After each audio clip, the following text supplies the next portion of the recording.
السلام علیکم ورحمۃ اللہ۔ آج میں آپ کے سامنے نماز کی اہمیت و فضیلت کے متعلق بیان کروں گی۔ انشاءاللہ تعالی اس بیان کو سننے کے بعد اللہ رب العالمین آپ کو بھی نماز کی ہدایت ضرور دے گا۔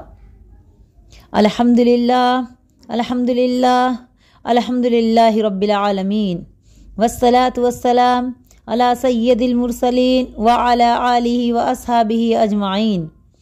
اما بعد، قال اللہ تعالی فی القرآن المجید فاعوذ باللہ من الشیطان الرجیم بسم اللہ الرحمن الرحیم۔ ان الصلاۃ تنہی عن الفحشاء والمنکر۔ آج میں آپ حضرات کے سامنے ایک ایسے موضوع پر خطاب کرنا چاہتی ہوں جو اسلام کے اندر نہایت اہم مقام رکھتا ہے، جس کا حکم اللہ رب العالمین نے زمین پر نہیں آسمان پر ہمارے پیارے نبی محمد صلی اللہ علیہ وسلم کو بلا کے دیا تھا۔ آپ حضرات سوچ رہے ہوں گے آخر وہ کیا چیز ہے؟ وہ نماز ہے۔ نماز چہرے کا نور ہے، نماز دل کی ٹھنڈک ہے، نماز قبر میں روشنی پیدا کرے گی، نماز مصیبتوں سے روکتی ہے، نماز اللہ سے بات کرنے کا ذریعہ ہے، نماز پل صراط سے گزارے گی، نماز جہنم سے بچائے گی، نماز جنت میں لے جائے گی۔ سامعین کرام، قبر میں سب سے پہلے نماز ہی کا سوال ہوگا اور میدان محشر میں بھی سب سے پہلے نماز کے متعلق پوچھا جائے گا۔ رسول پاک صلی اللہ علیہ وسلم نے اعلان فرما دیا تھا، قیامت کے روز سب سے پہلے حقوق اللہ میں نماز کا حساب لیا جائے گا۔ اگر یہ درست نکل آئی تو تمام اعمال درست ہوں گے، اگر نماز خراب رہی تو سارے اعمال خراب رہیں گے۔ اسی نماز سے نجات ہے، کیونکہ یہی نماز جنت کی کنجی ہے اور نماز نہ پڑھنے سے بڑی بربادی ہے۔ رسول پاک صلی اللہ علیہ وسلم نے ارشاد فرمایا، بے شک انسان اور کفر و شرک کے درمیان علیحدگی پیدا کرنے والی چیز نماز ہے۔ اور رسول پاک صلی اللہ علیہ وسلم نے یہ بھی ارشاد فرمایا، نماز دین کا ستون ہے، پس جس نے اسے قائم کیا اس نے دین کو قائم کیا، اور جس نے اسے چھوڑ دیا اس نے دین کو ڈھا دیا۔ اسی لیے صحابہ کرام رضی اللہ تعالی عنہ اجمعین بے نمازی کو کافر جانتے تھے اور نماز کے چھوڑ دینے کو کفر سمجھتے تھے۔ کسی شاعر نے کیا خوب کہا ہے، حشر میں کیفیت ساری کھل جائے گی، حشر میں کیفیت ساری کھل جائے گی، بے نمازی کی صورت بدل جائے گی۔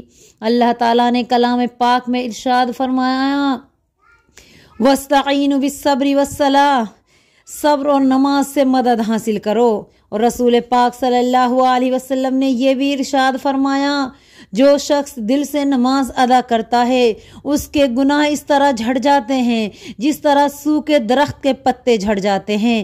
نبی کریم صلی اللہ علیہ وسلم کو نماز سے اس قدر محبت تھی کہ آپ راتوں رات نماز میں مشغول رہتے تھے، جس کی وجہ سے پاؤں میں ورم آ جاتا تھا۔ ام المومنین حضرت عائشہ رضی اللہ تعالی عنہ بیان کرتی ہیں کہ رسول پاک صلی اللہ علیہ وسلم میرے پاس بیٹھے رہتے، پیار بھرے باتیں کرتے رہتے، اور جب نماز کا وقت ہوتا تو اس طرح اٹھ کھڑے ہوتے جیسے مجھے پہچانتے نہیں۔ سامعین کرام، نماز ذکر الہی کا سب سے کامل، سب سے مؤثر اور سب سے بہترین ذریعہ ہے۔ اس لیے قرآن مجید میں اعلان ہوا، اقیم الصلاۃ للذکر، میری یاد کے لیے نماز قائم کرو۔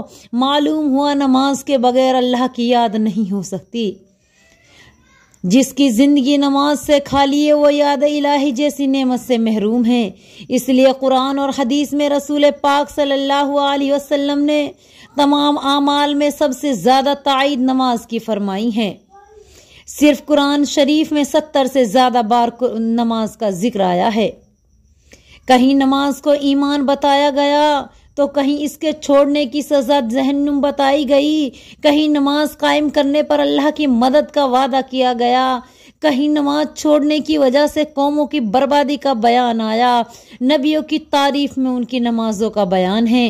ایمان والوں کی نشانیوں میں نماز کا ذکر ہے، اور یہ تاکید اس لیے کہ تمام نظام اسلام کو قائم رکھنے اور مسلمانوں کو غالب کرنے کا سب سے بڑا وسیلہ اور ذریعہ ہے، کیونکہ نماز دن بھر میں 5 بار اللہ کی اطاعت و فرما برداری کا سبق دیتی ہے۔ نماز بتاتی ہے اپنے خالق و مالک کے سامنے ہاتھ، پاؤں، آنکھ، ناک، زبان، پیشانی، الغرض جسم کا ایک ایک عضو جھکاؤ۔ نماز پیغام دیتی ہے اے خدا کے سامنے جھک کر دنیا کے تمام حاکموں سے آزاد ہو جاؤ۔ جیسا کہ علامہ اقبال نے کہا، وہ ایک سجدہ جسے تو گراں سمجھتا ہے، 1000 سجدوں سے دیتا ہے آدمی کو نجات۔ نماز ایک وقت میں تمام نمازیوں کا منہ ایک قبلے کی طرف کر دیتی ہے اور وحدت و عمل کی لہر باری کی ساری اسلامی برادری میں دوڑا دیتی ہے۔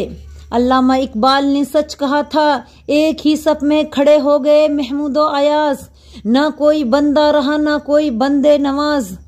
نماز مسلمانوں کو سکھاتی ہے تم سب ایک ہو، تمہارا خدا ایک ہے، تم پر حکومت ایک ہی ذات کی ہے، تمہارا قبلہ ایک ہے، تمہارا دین ایک ہے، تمہارا کلمہ ایک ہے، تمہارے رسول ایک ہیں، تمہاری کتاب ایک ہے۔ یہ اتحاد و اتفاق، وحدت قومی، یہ جذبہ اطاعت جس جماعت میں جلوہ گر ہو جائے یقیناً وہ ساری دنیا میں غالب ہوگی اور بلا شبہ وہی خلافت عرضی کی وارث ہوگی۔ لیکن افسوس صد افسوس، آج ہم نے اپنی نمازوں کو بالائے طاق رکھ دیا ہے۔ آج کمزور، مجبور اور پریشان حال لوگ نماز پڑھتے نظر آئیں گے۔ آج آپ کو ہر شہر، ہر گاؤں، ہر محلے میں مسجد ضرور مل جائے گی، لیکن نماز پڑھنے والے بہت کم ملیں گے۔ کسی نے کہا تھا، پہلے مسجدیں تھی کچی تو پکے تھے نمازی، آج مسجدیں ہیں پکی تو کچے ہیں نمازی۔ جب جہنمی جہنم میں ہوں گے تو جنتی لوگ ان سے سوال کریں گے، ما سلککم فی سقر، تم کو کس چیز کے بدلے جہنم میں ڈالا گیا؟ تو وہ مسلمان اپنا پہلا جرم یہی بتائیں گے، لم نکو من المصلین، کہ ہم نماز پڑھنے والے نہ تھے۔ تو نماز اے مسلمانوں، اسی لیے جس طرح بھی ممکن ہو سکے اپنے دلوں کو نماز میں لگائے رکھو اور اس کوشش میں رہو کہ تمہاری پوری نماز ادا ہو۔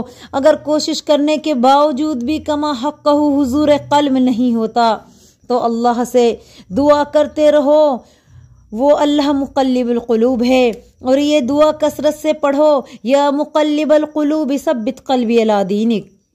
آخر میں اللہ سے دعا ہے کہ رب العالمین ہم تمام کو نمازی بنا دے اور جنت الفردوس میں جگہ دے۔